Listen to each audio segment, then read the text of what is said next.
Video করতে গিয়ে এরকম একটা পরিস্থিতির শিকার হতে হবে আমি কোনোদিনই ভাবিনি। আসলে স্ট্যান্ডটাকে লাগিয়ে আমি মেহেন্দি করছিলাম। তো মেহেন্দি করার সময় হচ্ছে স্ট্যান্ডটা লাগানোর পরে আমার হাতের উপর একদম স্ট্যান্ডটা পড়ে যায় আর আমার মেহেন্দি একদম খারাপ হয়ে যায়। তারপর আমি সেটাকে আবার উঠিয়ে আবার সেখানে মেহেন্দি করি। So hello guys, welcome back to my channel. আশা করি তোমরা সবাই খুবই ভালো আছো আর আমিও খুবই ভালো আছি।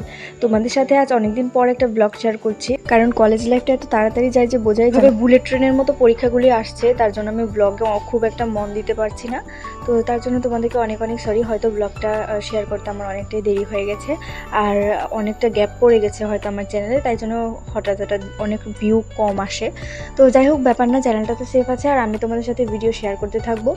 তো আর ফাইনালি হচ্ছে তোমাদের সাথে একটা খুশির খবর শেয়ার করা আছে, সেটা হচ্ছে যে আমার কলেজ লাইফ আর মাত্র 2 মাস আছে, তারপর প্রায় আমার গ্র্যাজুয়েশন কমপ্লিট। তো তোমাদের আশীর্বাদে সবটাই হয়ে যাচ্ছে। তো আজকে হঠাৎ করে একটা ইনভিটেশন পেলাম। তো হঠাৎ করে ইনভিটেশন পাওয়ায় আমার এই অবস্থা হলো যে আমি কোনো রকমভাবে নিজেকে সাজিয়ে গুছিয়ে তারপর ওকেশনে যাব। তো ওকেশনটা হচ্ছে আমার নিজের দাদার বাড়িতে। তো দাদা যেহেতু ইনভাইট করলো, আমি আর না করতে পারলাম না। আমি বললাম যে হ্যাঁ অবশ্যই যাবো। আর একটা পুজো অনুষ্ঠান ছিল, সেজন্য মনে হলো যে একটু সাজা প্রয়োজন, আর আমি সাজতে খুবই ভালোবাসি। আর এর মধ্যেই হয়ে যায় একটা ভয়ঙ্কর ঘটনা, যেটা হচ্ছে আমি যে স্ট্যান্ডটা রেখে আমার মেহেন্দিটাকে ড্রয়িং করছিলাম, আমার ক্যামেরা স্ট্যান্ডটা, সেটা একদম আমার মেহেন্দির উপর এসে পড়ে আর আমার ফোনে টোনে একদম মেহেন্দি ঘেটে যায়। তো তারপর আমি মেহেন্দিটাকে আবার রিমুভ করে আবার সেই মেহেন্দির ওপর আবার মেহেন্দি করি। এখন মেহেন্দিটা ঠিক আছে অবশ্য। তো কেমন হয়েছে ডিজাইনটা বলো, পুজো উপলক্ষে ঠিক আছে কিনা সেটা বলো। আর যেহেতু হঠাৎ করে এই পুজোর ইনভিটেশনটা পাওয়া, সে কিছুটা কেনাকাটি করতে হবে। অ্যান্ড যেহেতু আজকের মধ্যেই আমাকে যেতে হবে, পড়বো না পড়বো আমি কিছুই বুঝতে পারছি না। তো যাই হোক, টাউনে চলে এসেছি অ্যান্ড কিছু কেনাকাটা করে এখন বাড়িতে এসে পড়েছি। ক্লিপটা আমি নিতে পারিনি রাস্তাঘাটে, কারণ গাড়ি ঘোড়া বেশি ছিল আর আমার মা বলে যে যখন খুব বেশি গাড়ি ঘোড়া চলবে তখন ক্যামেরাটাকে ওপেন করবে না।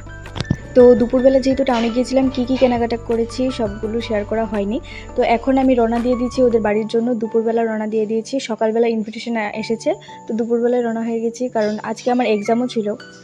তো পুজোয় যাওয়ার আনন্দে এক্সামটা তাড়াতাড়ি করে শেষ করে ফেললাম। প্রায় দুপুর 2টো বাজে আমি রওনা দিয়ে দিয়েছি ওদের বাড়ির জন্য। আসলে আমাদের বাড়ি থেকে ওদের বাড়িটা অনেকটা দূরে, আর দাদার বাড়িটা এত দূরে হওয়ায় যাওয়ার ইচ্ছাটা খুব বেশি ছিল না, কিন্তু পুজো বলে আমাকে যেতেই হবে। তো বৌদিও বারবার করে বলছিল আজকে আমি তোমাদের সবার সাথে ওদের পরিচয় করিয়ে দেবো, তোমরা সবাই পাশে থাকো। আর যারা যারা আমার ভিডিওতে এখন নতুন নতুন কমেন্ট করছো তাদেরকে অনেক অনেক ধন্যবাদ। আর আমার ডান্স চ্যানেলে অনেকগুলি ডান্সে অনেক ভালো ভালো ভিউ দিয়েছো তোমরা, সিনেম্যাটিক ভিডিওতে অনেক ভালো ভিউ দিয়েছো। তো তার জন্য তোমাদের কাছে অনেক অনেক ধন্যবাদ। প্রথম আমি ওই চ্যানেলটা ক্রিয়েট করতে ভয় পেয়েছিলাম, তার কারণ হচ্ছে যে একটা নিউ চ্যানেল আবার নতুন করে পুরোটাকে স্টার্ট করা, আবার সেটাকে এইভাবে এগিয়ে নিয়ে যাওয়া পসিবল হবে কি না, সেটা অনেকটাই ঢরবয় কাজ করছিল। তো যাই হোক, ঢরবয় শেষে তোমরা আমাকে অনেকটা সাপোর্ট করছো, অনেকটা সাপোর্ট করছো সবাই।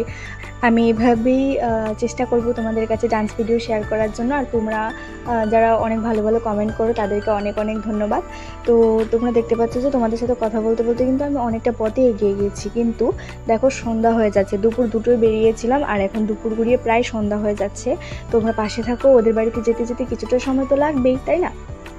আর ওদের বাড়িতে গেলে প্রচণ্ড পরিমাণে এনজয় হয়, সেটা আমি বলে বোঝাতে পারবো না তোমাদেরকে। তো পুরোটা রাস্তার ক্লিপ আমি নেব না, তার কারণ হচ্ছে যে রাত্র হয়ে যাবে যদি পুরোটার ক্লিপ আমি নিই। তো এখন তোমরা দেখতে পাচ্ছ যে পুরো সন্ধ্যা সন্ধ্যা ভাব হয়ে গেছে একটা রাস্তার মধ্যে, আর যেতে প্রায় আরও আমাদের 1 ঘন্টা সময় লাগবে। ওদের বাড়িটা অনেকটা দূরে আমাদের বাড়ি থেকে।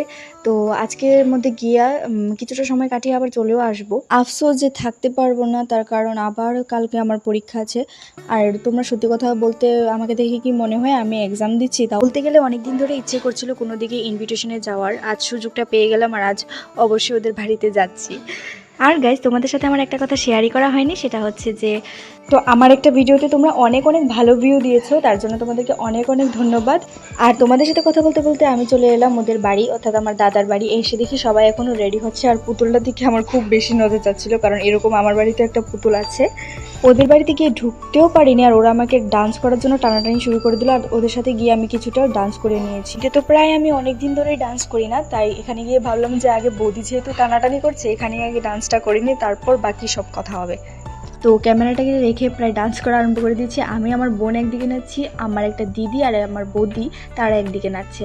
তো ডান্স করতে করতে অনেকটা সময় কেটে যায়, প্রায় 1 ঘন্টা টানা আমরা ডান্স করেছি। আর আমি এখন টায়ার্ড হয়ে বসে আছি ক্যামেরাটাকে নিয়ে, আর আমার মামি তারা সবাই এখানে ডান্স করছে।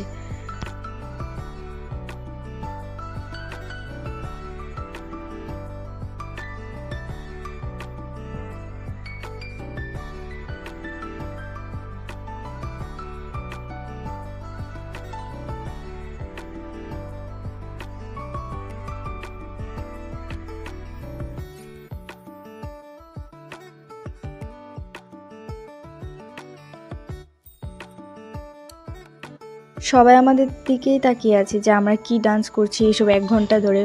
যার পুজোতে গেছি তাকে দেখাবো না, সেটা তো কোনোদিন হতেই পারে না। এদিকে রাত বেজে গেছে 10টার। এখন আমাদের মনে হচ্ছে যে এখন খুবই তাড়াতাড়ি বাড়ি যাওয়া প্রয়োজন, কারণ আর একটু পরেই এখান থেকে বেরোনো খুব মুশকিল হয়ে যাবে, কারণ রাস্তাঘাটে খুব একটা লাইট থাকে না, ওদিকে খুব বেশি কারেন্টও থাকে না। তো বেশি দেরি না করে আমরা বেরিয়ে পড়েছি বাড়িতে আসার জন্য, কারণ গিয়ে আবার পড়াশোনা করতে হবে। প্রায় 1টা পর্যন্ত পড়াশোনা করব, তারপর হচ্ছে ঘুমিয়ে পড়বো। আর পরের দিন সকালেই উঠেই আমি কালকে হচ্ছে এক্সাম দিতে যাব। তো তোমরা সবাই আশীর্বাদ করো যে আজকে সারা রাত এনজয় করলাম, কালকে গিয়ে কীরকম এক্সাম দেবো আমি জানি না। তো এসে গেছি, মোটামুটি আমরা আগরতলার ভেতরে ঢুকে পড়েছি। আর তোমাদের সাথে আরেকটা কথা শেয়ার করার ছিল, তোমরা কে জানি আমাকে কমেন্ট করেছো, নামটা আমি একদমই দেখতে পারিনি, আর তার শুধু প্রোফাইলটা ছিল। তো একজন আমাকে কমেন্ট করেছো যে তুমি মেহেন্দি ড্রয়িং যেহেতু করতে পারো, মেহেন্দির কেন আমি ব্লগ দিই না। তো দেখো, এতগুলি নিয়ে যদি আমি সবগুলো একসাথে খেতে চাই তাহলে তো হবে না, যে কোনো একটা প্রথমে আমাকে বেছে নিতে হবে। তো প্রথমে আমি একটাকেই বেছে নিয়েছিলাম, সেটা হচ্ছে ডান্স ভিডিও। সং প্রবলেমের কারণে এখন হচ্ছে ডান্স ভিডিও আমি খুব একটা করি না, তার জন্য আমি আলাদা একটা চ্যানেল করে নিয়েছি। তো এখন আমি এই চ্যানেলে মানে পারপাসটা আমি বদলে দিয়েছিলাম, সেটা হচ্ছে ব্লগ ভিডিও। তবুও আমি তোমাদের রিকোয়েস্টে ডান্স ভিডিও অবশ্যই দেব। তো আমরা এখানে গিয়ে যে ডান্স করেছিলাম, তো তোমাদের সাথে এটাই এখন আমি শেয়ার করছি। তোমরা যারা যারা আমাকে অনেক সাপোর্ট করছো তাদেরকে অনেক অনেক ধন্যবাদ। তারা আমাকে প্রায় পুরোটা জার্নিতে অনেক সাপোর্ট করেছো, তাদেরকে ধন্যবাদ বললে হয়তো বা কম হবে, আর থ্যাংক ইউ বললে আমি ছোটো করবো না, একদমই না। তো সবাই আমাকে খুব সাপোর্ট করেছে, তার জন্যই কিন্তু আমি এতটুকু এগিয়ে যেতে পেরেছি। আমার এই চ্যানেলটাও খুব সাকসেস হয়েছে, অ্যান্ড আমি নিউ চ্যানেলেও আমি নিজের 100% দিয়ে কাজ করব, অ্যান্ড আশা করি তোমাদের কাছে ভালো লাগবে। যদি ভালো লাগে অবশ্যই কী করতে হবে সেটা তো তোমরা অবশ্যই জানো, এটা আমাকে নতুন করে বলে দেওয়ার আর কিছুই নেই। তো তোমাদের সাথে এই কথাগুলো শেয়ার করা অনেকটা দরকার ছিল, তাই শেয়ার করলাম তোমাদের সাথে। ভিডিওটা কেমন লাগলো তোমরা অবশ্যই আমাকে কমেন্ট করে জানিও। যদি ভিডিওটা ভালো লাগে তাহলে অবশ্যই কিন্তু লাইক, শেয়ার, সাবস্ক্রাইব, কমেন্ট করে দিও। আর যারা আমার এই চ্যানেলে খুব নতুন তারা কিন্তু অবশ্যই চ্যানেলটাকে সাবস্ক্রাইব করে দিও, অ্যান্ড যদি ভিডিও ভালো লাগে তাহলে সাপোর্ট করো। যারা যারা আমার ডান্স ভিডিও দেখতে চেয়েছিলে এই চ্যানেলে, তো আমি চেষ্টা করব কিছুটা ডান্স ভিডিও দেওয়ার। তো একটু অপেক্ষা করো, কারণ আমার এক্সামও চলছে, আর সব কিছু একসাথে কীভাবে সামলাবো বলো। আরেকদিকে মনটাও খারাপ হয়ে যায়, কলেজ লাইফটাও দেখতে দেখতে কাটিয়ে নিলাম পুরো 3টা বছর, কীভাবে চলে গেল আমি নিজেও বুঝতে পারিনি। তো যাই হোক, তোমাদের সাথে সব কিছু শেয়ার করবো। আজকের জন্য টাটা।